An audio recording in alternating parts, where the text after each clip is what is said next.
Namaskar.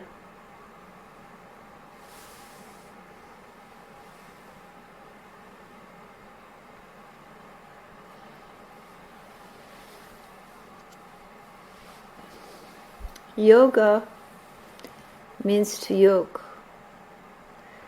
to unite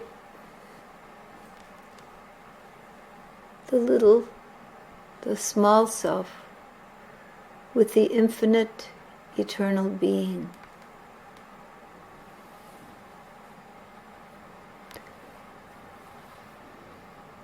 Yoga has taken on many different practices, many different forms. It has spanned Hinduism and Buddhism, being the esoteric essence of both. But the roots of yoga lie in the relationship between the individual sense of self, the identity as a person, and the cosmic sense of self, the infinite consciousness, awareness, which underlies all being. That intentional, self-aware consciousness, that infinite, immortal essence, is omnipresent,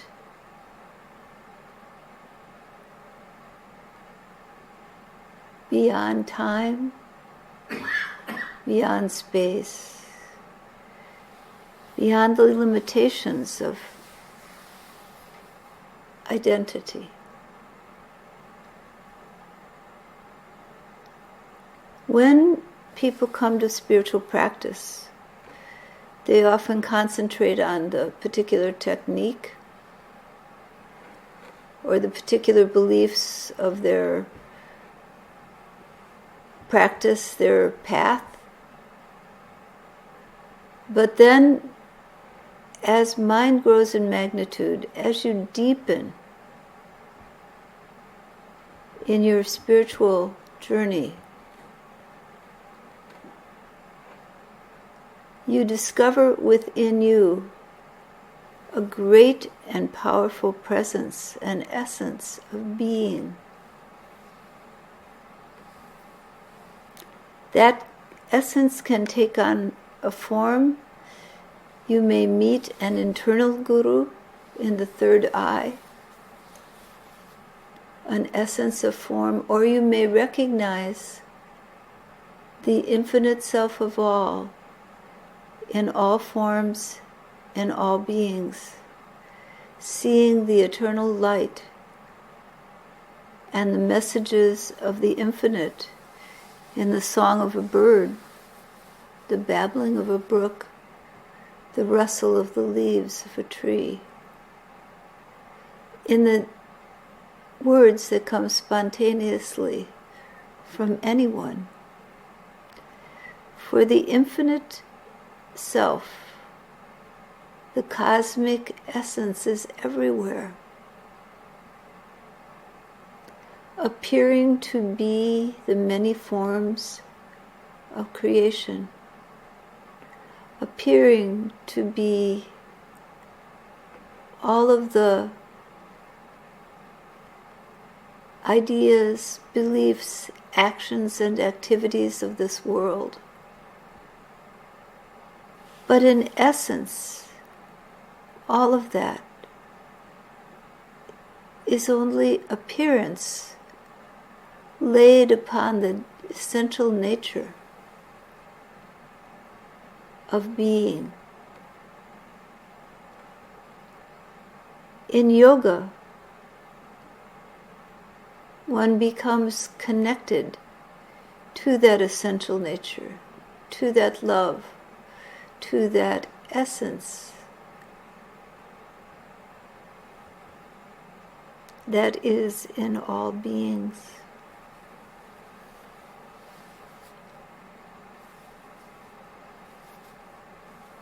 To begin, there are always practices.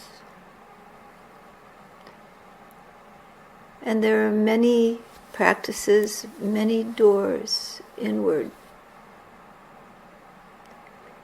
But after some time, it is in the relationship. It is in the essence of knowing, in the dissolution of I and thou, in the dissolution of the feeling that I exist separate from everything else. That I, that you call yourself, that person you are, as long as you hold the belief that you are separate, your spirit is bound in that separateness. Your awareness is bound in that belief in separation, that belief that you exist apart from, separate from everything else. But as you grow in your spiritual journey, that separateness begins to fray, begins to lose its definition. There you find the heart, the essence of being, and the experience of the I and thou dissolves into the experience of being. The definition of I isn't needed. There is no I separate from the larger I, the cosmic existence.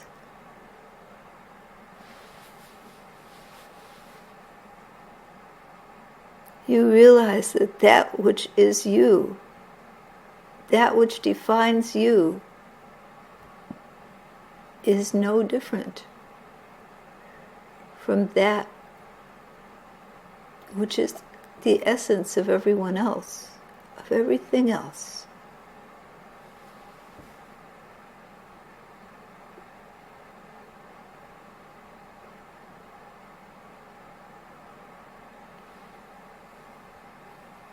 With that knowledge, an opening of your feelings, of your heart,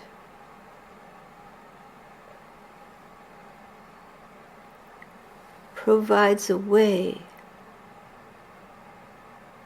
to deepen in that connection. Deepen so that that knowledge isn't an idea, isn't a belief. It's a direct experience. Something you feel, something you know, something tangible in your experience.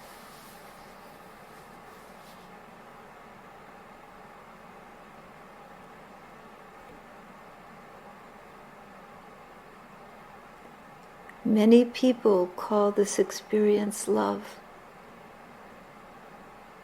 The experience of the dissolution and the separation of self. The experience of wholeness. The experience of meeting the inner beloved and finding the love within. Whether that inner beloved appears in a human form, in the form of awareness, in the form of emptiness, in the form of bliss.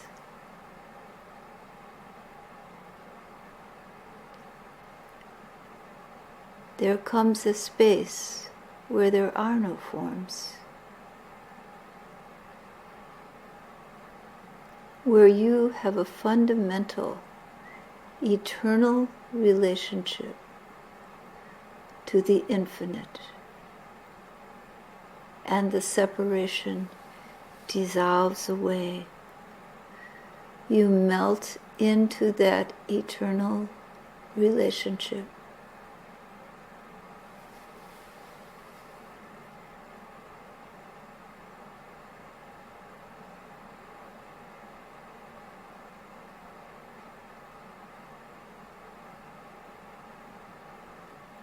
and two become one.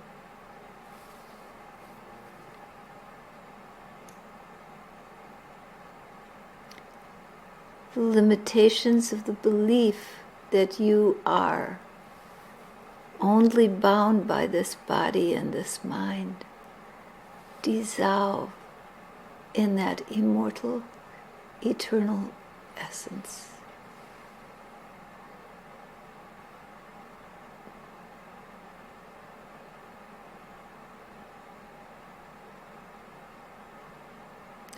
This is the great potential of human life.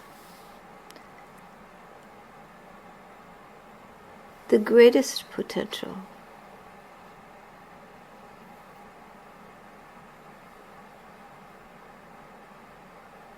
And all beings must eventually come to this realization, to this yoga, this knowledge of immortal self. And until that deeper knowledge can be acquired, felt, experienced, the rounds of life upon life go on. Each life an opportunity to realize the greatness of your human existence, the eternal, immortal self within.